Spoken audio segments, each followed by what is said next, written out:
ان اللہ لا یغیر تغیر نہیں ہے. خداوند کریم فرماتے ہیں ما بانفسہم، جب تک کہ یہ لوگ اپنی ذات میں خود تغیر کے لیے کوشش نہیں کرتے ہیں. ذرا کیا بولتے؟ اے وطن پیارے وطن، پاک وطن، پاک وطن، اے میرے پیارے وطن. قسم سے اے میرے پیارے وطن، پاک وطن، جب سنتے ہیں آنکھوں میں آنسو آ جاتے ہیں.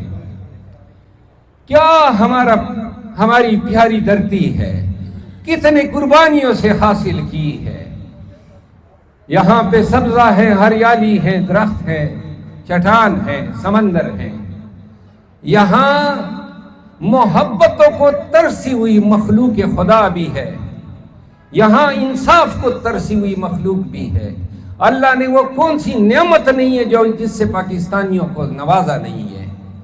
کیا پاک دھرتی ہے، کیا اللہ کی شان ہے کہ ہم پہ اللہ کا اتنا بڑا کرم ہے. کیا خوبصورت قومیتوں کا گلدستہ ہے پاکستان. پنجاب، سندھ، گلگت بلتستان، خیبر پختونخوا، بلوچستان، آزاد کشمیر، اور کتنے ہم بلوچ اور کتنے اپنے دھرتی، اپنی ملک، اپنی ریاست سے پیار کرنے والے لوگ ہیں. ہم اس مملکت خداداد پاکستان کو چین سے اور امریکہ سے زیادہ ترقی یافتہ دیکھنا چاہتے ہیں.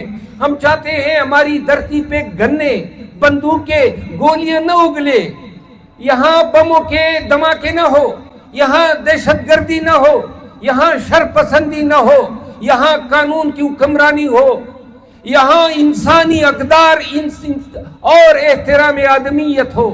ہم چاہتے ہیں کہ پاکستان میں پاکستانی کی عزت وہ سب سے بڑا آپ کا معیار ہو. پاکستان میں قانون کی حکمرانی کے تولنے کا پیمانہ ہو. ہم نے اس پاکستان کا خواب نہیں دیکھا تھا جہاں عمران خان بے گناہ ایک سیل میں پڑا اور قوم کی طرف دیکھ رہا ہے، جس قوم کے لیے وہ آج پابند سلاسل ہیں. انہوں نے ایک امید دی ہے. قسم سے پاکستانیوں، ایک بھی پاکستانی کی زرداری اور نواز شریف سے رتی بھر امید نہیں کہ وہ پاکستان کو کوئی امید یا ترقی کی طرف گامزن کر سکتے ہیں. واحد ہماری امید، واحد ہمارا ٹمٹماتا ہوا چراغ جسے آپ کی لو درکار ہے، وہ عمران خان ہے.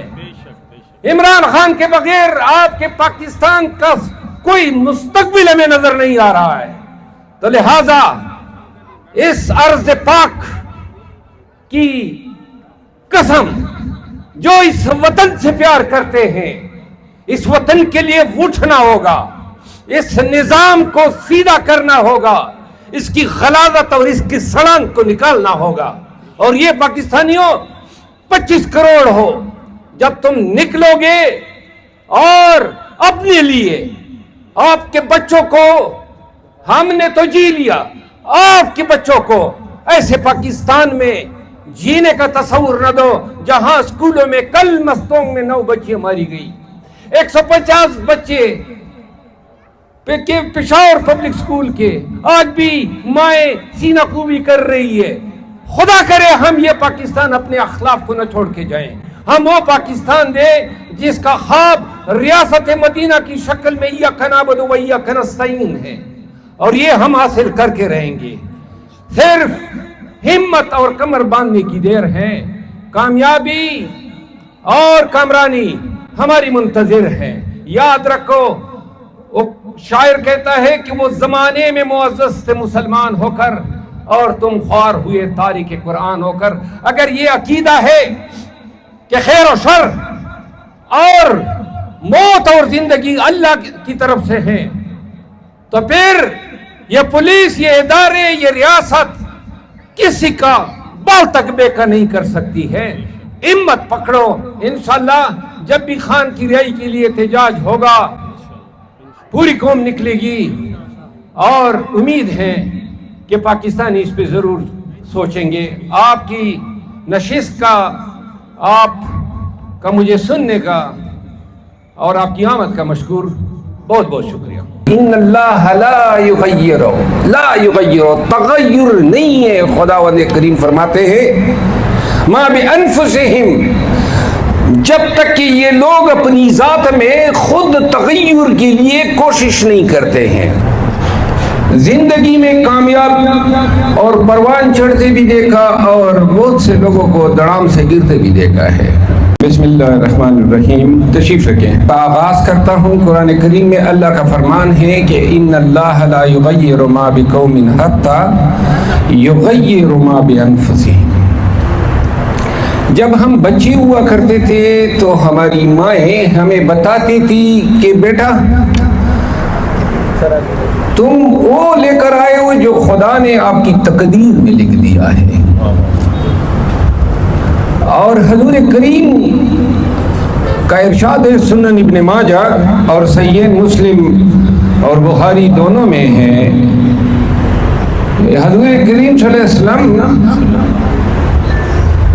فرماتے ہیں کہ تقدیر کا منکر کفر کا مرتکب ہوتا ہے. ہم زندگی کے مختلف ادوار میں دیکھتے ہیں. بحیثیت ایک وکیل کے میں نے ہزاروں لاکھوں لوگوں کو زندگی میں کامیاب اور پروان چڑھتے بھی دیکھا اور بہت سے لوگوں کو دڑام سے گرتے بھی دیکھا ہے. اگر فلسفہ تقدیر کے اصول کو مد نظر رکھا جائے تو تقدیر تو جو اللہ نے آپ کی لکھی ہے اور ہمارے ایمان کا حصہ ہے.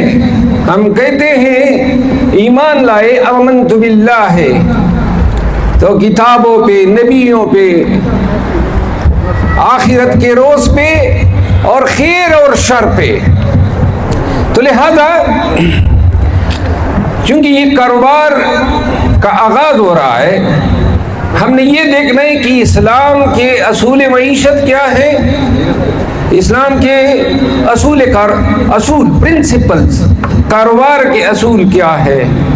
اور اگر ہم اسی طرح ہی چھوڑ دیں کہ تقدیر میں اللہ نے شاباشی کمال کرتے ہو جدھر جاتے ہو. جی ذرا ان کو سنبھالیں. قرآن کریم کی اس آیت کا ترجمہ یہ ہے کہ خدا نے آج تک اس قوم کی حالت نہیں بدلی. ان اللہ لا یغیر تغیر نہیں ہے. خداوند کریم فرماتے ہیں ما بانفسہم، جب تک کہ یہ لوگ اپنی ذات میں خود تغیر کے لیے کوشش نہیں کرتے ہیں. تو لہذا یہ انسانی فطرت ہے اور قانون فطرت بھی ہے کہ اللہ نے ہمیں پیدا کیا ایمان اور صحت کے ساتھ ساتھ انسان فطری طور پر اس حیات میں خواہش رکھتا ہے کہ وہ دنیاوی آسائش حاصل کر سکے. اور قرآن کریم میں اور سنت نبوی میں آپ کو بار بار احکامات ملتے ہیں جہاں انسان کو، مسلمانوں کو کہا گیا ہے کہ آپ صحیح کریں، کوشش کریں رزق حلال کمانے کی. حضور کریم کا فرمان ہے کہ مال وہ جو پاک ہو اس کو مال کہتے ہیں. اور جہاں مال یا آپ نے جس طرح پاکستان میں آج کل معیشت کا جو تصور ابھرتا ہے، پلاٹ، اب چونکہ ہاؤسنگ سوسائٹی ہے اور چونکہ ہمارے پاکستان تحریک انصاف کے بھائی خواہ ہے، دوست ہے، پی ٹی آئی والے سن لو، جس چیز کا کاروبار جہاں جہاں پہ شروع کرے گا میں ان کی حوصلہ افزائی کے لیے ضرور ہر جگہ جاؤں گا. اور مجھے خوشی ہے کہ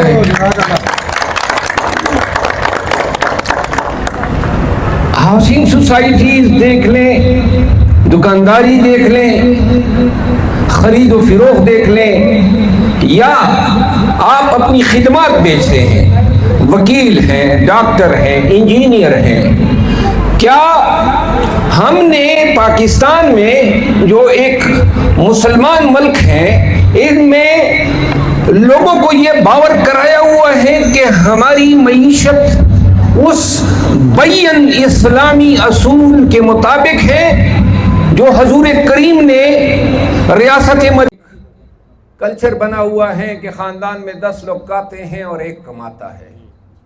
یہ ہر خاندان کی کہانی ہے۔ اگر ہم اپنے اثر اقوام کا جائزہ لیں تو کیا مرد اور کیا خواتین سب اس روزگار کے حصول میں کوشاں ہیں۔ پاکستان میں ہم نے بہت سارے نئے اور اچھے اصولوں کو اپنانا ہے۔ یہ زندگی کا یہ تصور جو ہم نے اپنایا ہوا ہے اور کاروبار کا، یہ کبھی پاکستانیوں کی تسکین کا باعث نہیں بن سکتا ہے۔ جہاں ہم پیسہ کمانا دوسرے کے جیب کو کاٹنے سے تعبیر کرتے ہیں، جہاں ہم، آپ یہ دیکھیں، غربت اور عمارت کے مابین جو گراف ہے وہ کتنا پھیل گیا ہے۔ چوٹی کے چند خاندان، آپ کی فارمنگ انڈسٹری، آپ کی فلور کی انڈسٹری، آپ کی سیمنٹ کی انڈسٹری، آپ کی فرٹیلائزر کی انڈسٹری، آپ کی کنسٹرکشن کی انڈسٹری، آپ کی چینی کی انڈسٹری، ان پہ قابض ہیں۔ آپ دیکھیں نا، ایک ایک خاندان دیکھیں، چینی کے کارخانے ان کے، فارم ہاؤسز ان کے، اسٹیل کے کارخانے ان کے۔ اس کی وجہ کیا ہے؟ وجہ یہی ہے کہ کاروبار ہم نے نام اس نظریے کو دے دیا ہے کہ ہم سمجھتے ہیں کہ پیسہ ہی پیسہ کھینچتا ہے۔ یہ قطعاً غلط ہے۔ پیسے کی ایجادگی کا سبب تو بن سکتا ہے، لیکن اگر دنیا میں کامیاب لوگوں کی داستانیں آپ پڑھ لیں تو لوگ خاک سے اٹھے ہیں اور عروج پایا ہے، محنت کے بل بوتے پہ، ایمانداری کے بل بوتے پہ، اور تندہی اور لگاتار ایک تسلسل کے ساتھ اپنے کاروبار سے وفا کے بل بوتے پہ۔ میری خواہش ہے کہ بہت زیادہ بولوں، لیکن آج ہی میں اچانک دبئی جا رہا ہوں اور چند 3-4 ایام کے لیے، اور میری فلائٹ ہے، سیدھا میں ایئرپورٹ یہاں سے جاؤں گا۔ آپ لوگ آئے، اتنا پیار دیا، ڈھیر سارا پیار، احترام، عزت۔ میں آپ کی محبتوں کا، آپ کی عزت افزائی کا بہت مشکور ہوں۔ اللہ تعالیٰ سے دعائے شام کا وقت ہے کہ خدا ہمیں ذریعہ بنا دے اس مملکت پاک میں قانون کی حکمرانی کا، اور جس طرح پیارا سا ملی نغمہ انہوں نے گایا، ذرا کیا بولتے؟ اے وطن پیارے وطن، پاک وطن، پاک وطن، اے میرے پیارے وطن۔ قسم سے اے میرے پیارے وطن، پاک وطن، جب سنتے ہیں آنکھوں میں آنسو آ جاتے ہیں۔